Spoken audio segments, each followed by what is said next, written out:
I have a confession to make. I've never really cared for 3D Mario.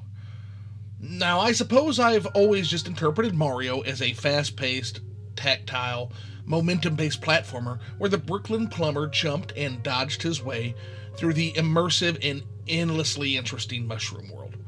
And this was something that 3D Mario, with its added Z axis, single thumbstick, awkward camera, and odd punches and kicks, just could not replicate. And while that may seem like a nuclear take here on gaming social media, the sales bear out that I am not alone.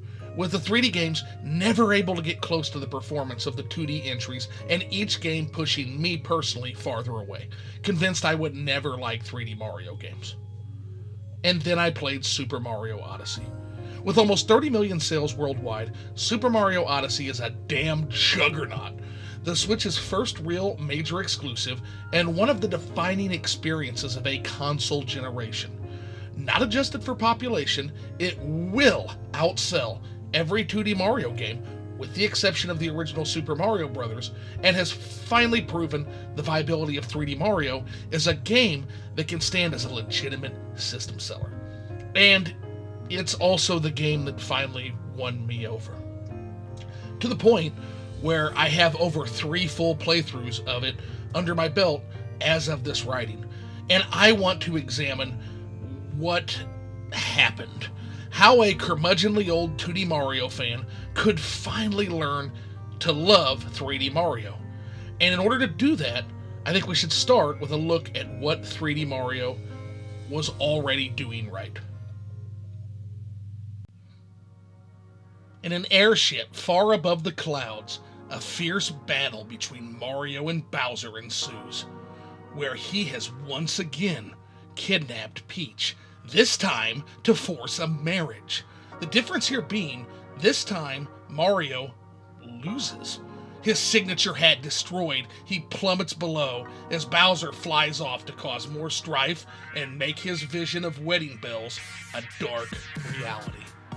Meanwhile, Mario wakes up in the strange, monochromatic Cat Kingdom, a place run by hat people who have all been victimized by the Koopa King themselves, one of these victims being Cappy. His sister kidnapped in order to serve as Peach's tiara in the wedding, Cappy replaces Mario's shredded hat, teaming up with him to repair a broken airship, take down Bowser, and prevent the forced wedding ceremony. And I love this setup. As opposed to the clown he became in the 2D entries, Bowser is on his absolute A-game in most of the 3D games, appearing to be a legitimate and menacing villain, and Odyssey continues his tradition. He defeats Mario, destroys the Bonneton air fleet, and he is going realm to realm in this game, stealing things to make his perfect wedding. As Mario pursues him, he takes actions that lead to genuine setbacks for our heroes, and seems one step ahead of Mario for the entire journey. I'm always preaching the importance of evil in video games, especially in storytelling, and Bowser's looming danger to both Mario and the world at large is an example of this done right. Then, there's the aesthetics of the 3D Mario games. With any new console comes a need to have that showcase game that sets the standards for the system and illustrates its capabilities. And this is another area where every 3D Mario game has succeeded, with vibrant colors, inspired art directions, and frame rates that set the bar for that generation. And Super Mario Odyssey delivers on this as well. From the black and white crispness of the Cap Kingdom, to the lush beauty of the Cascade Kingdom, to the pastel wonderland that is the Luncheon Kingdom, everything looks and runs like a well-tuned Cadillac. Animations are also fluid, giving life to every hop, jump, and hat toss. Both Mario and the various denizens of the kingdoms are expressive, giving more life to the places you will visit. And this is doubly true for the audio, with a rich orchestral score that really immerses you in the various places that you're going to visit. From the triumphant crescendos of Fossil Falls to songs that invoke a seaside vacation, such as Bubbling, the range and variety of what is on display here more than match the quality. There's even a melancholy tune like Bonneton that could fit right into a Tim Burton movie, which is fast becoming a favorite of mine on the soundtrack. But while Mario Odyssey more than matches its 3D brethren in these departments, those things alone have never really been enough to onboard me. So, It becomes worth asking that if this wasn't enough, what did Odyssey do differently? How did it succeed where the other 3D Marios failed?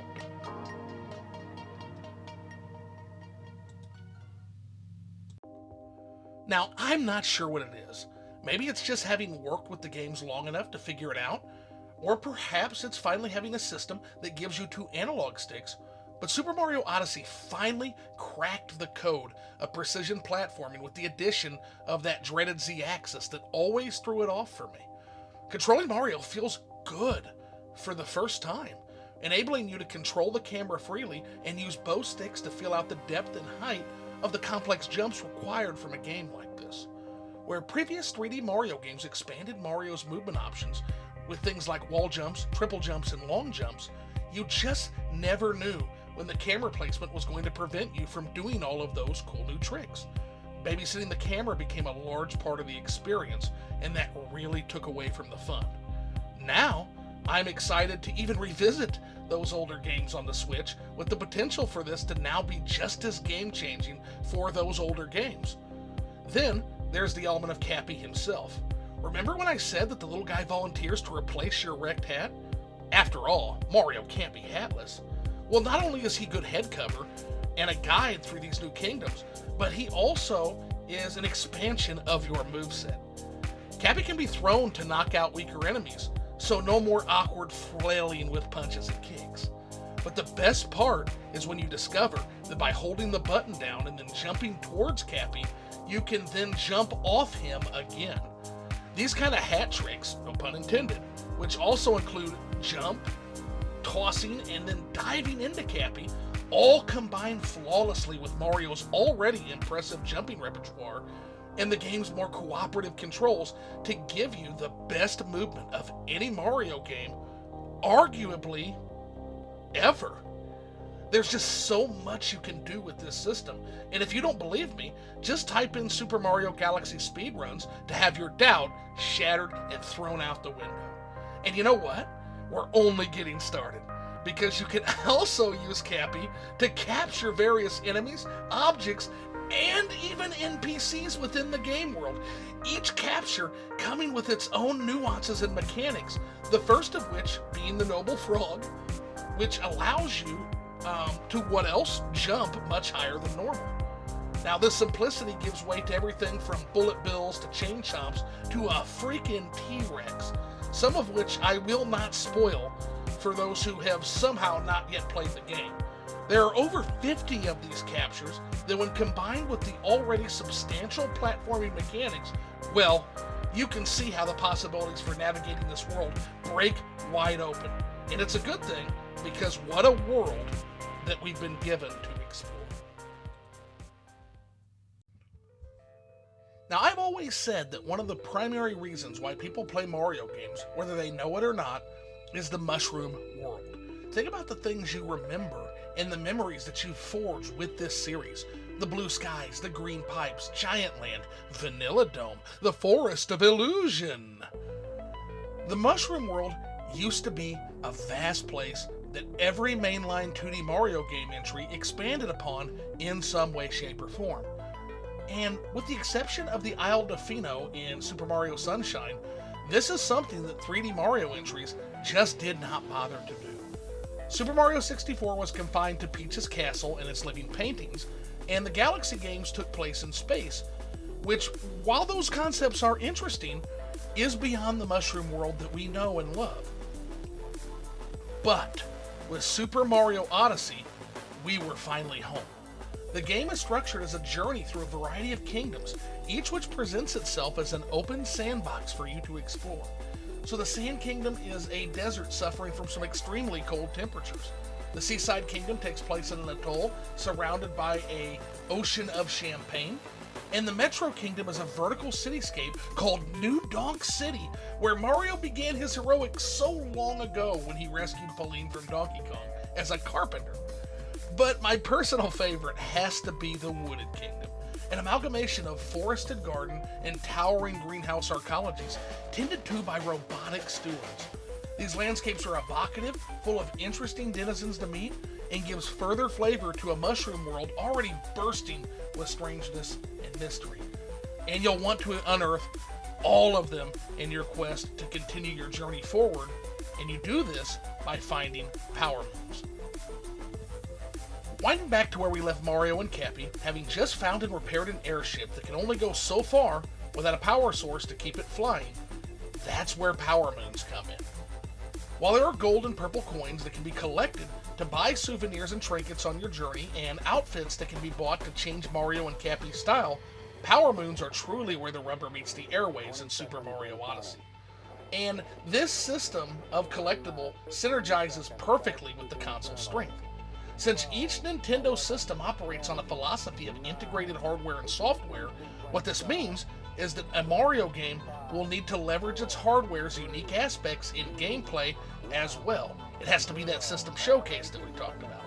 Now for Mario 64, this was easy, as 3D was the gimmick. But other systems followed suit as well, be it the GameCube's pressure-sensitive triggers for Sunshine, or motion controls that are present in Galaxy. And with the Switch, that gimmick was its hybrid nature, and the Power Moons are designed around that. Power Moons can be anywhere, and while some of them are quite time-consuming, think tough platform challenges or major story beats, there are also so many of them that just aren't that time-consuming at all. I mean, you can literally get a moon for sitting there on a park bench and having a conversation with somebody in this game. These smaller, simpler tasks not only encourage you to interact with the world, but they also are perfect for those smaller windows of time like commuting to work, where maybe you can't climb to the top of that structure to battle a boss right now, but you can win that tile matching game before you clock in. Later on, when you get home and switch to the television for the afternoon, now it's time to get to the top of that greenhouse, bash that boss, and get that tougher, more time-consuming moon. Speaking of bosses, they're fine, much better than typical Mario fare. They're fun enough, aside from the repeat battles with the Brutals, waiting planners that Bowser is hired that also double as his muscle. And while they aren't nearly as irritating as a Bowser Jr. or a Petey Piranha Plant, they also wear out their welcome rather quickly as they suffer from that Nintendo repeat boss fight syndrome. But the bosses are definitely at their best when they're utilizing a capture mechanic, like the tank battle with a giant centipede in New Donk City, or plugging up a UFO suction in the Wooded Kingdom. Mario's voice is also annoying as it ever was, something I don't know if I'll ever be able to get used to. But if that's all I have for complaints, you can just call me Stretch Armstrong, because at that point, I'm really reaching.